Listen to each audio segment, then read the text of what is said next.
Welcome, Python students, to your digital storefront. In this week's activity, you will be mastering a codebase that I've begun for you and then acting as if you were employees hired on to improve this piece of code.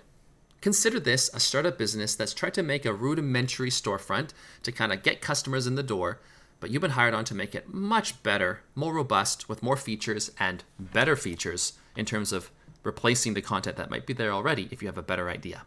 You have some choice you can make on what you want to target. And in this video, I want to give you just kind of a broad overview of how this program runs and a few of the main sections of it. In the next video, I'm going to talk about more specifically how a few of the algorithms in it function. Here's an overview. This program involves a bank account, which manages, well, my scroll wheel is going crazy here. There we go. That manages the money and lets you access a bank account to make payments and make sure that you have enough money in your account. The buyables, which is just a simple class that organizes the different types of items that your store can stock. The store itself, which is responsible for processing the user's interaction with the store, make purchases, hold items, and view what it is that they purchased previously. And then store inventory, which is kind of the database of all the things that are buyable down below, as well as some functionality for transferring items from the store to the user and back again if necessary. So let's dive into the program and see how this actually runs. We begin by choosing an amount for the bank account. Just for testing purposes, I'm going to choose $1,000 and entering a password. Let's go with 12345. Wants me to confirm it, and now we're into the store. The first thing I can do is view the catalog of items. And you'll see here that it just lists a bunch of the names of the items that are purchasable without any other real information here. This is the bare minimum that the storefront needs so the user knows what's available, but doesn't really give them a very good experience with knowing more about what they could purchase. Well, that's something that you might be able to improve later. For now, I'm going to make a purchase of Scrabble. Let's go with a nice fun game today. And we have it in stock. That item does exist. Notice, just typing in the name of something might not be the best interface for trying to buy something from the store, but that's what I have built for now.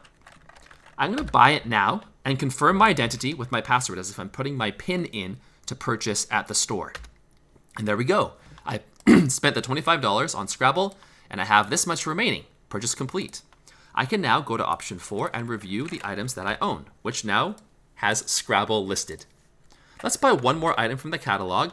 Why don't we buy some rice? Notice here there's 5 rices in the store. So if I try to buy rice and it's in stock and I press 1 to purchase it, type in my password, I've now purchased this big bag of rice, and if I view the catalog again, I can see that there's now only 4 bags of rice. So this is actually listing the exact number of things available in the store, and duplicate items are all listed in a row. Maybe there's a way that it could become a bit more, organized and intuitive that you could think of designing. Well, what happens if I try to buy an item, such as Forza, the video game, but I don't want to buy it yet. I want to place it in my shopping cart to consider buying later. This is now being held in my shopping cart. So if I view my cart of held items, I should see that Forza is now listed in here. And I could say, well, maybe to say no or choose some other number than 1 to leave the shopping cart. Let's buy one more item. I think beans is in here, and place it in my shopping cart as well so that when I view my cart, there's 2 things in there. And if I want to purchase something from my shopping cart, I have to type in the name of it. Let's go ahead and buy the Forza game. Type in my password, and there we go. I've spent the $60. Reduced from my account, and I now own Forza. Let's take a look, and I see that it is now owned by me.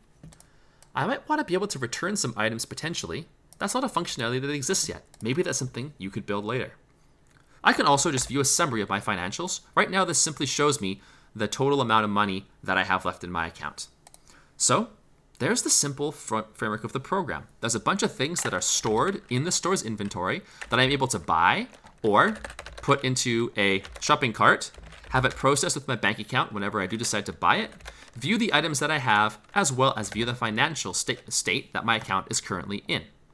In the next video, I'll take you on a deeper dive of a few of the algorithms inside of this project.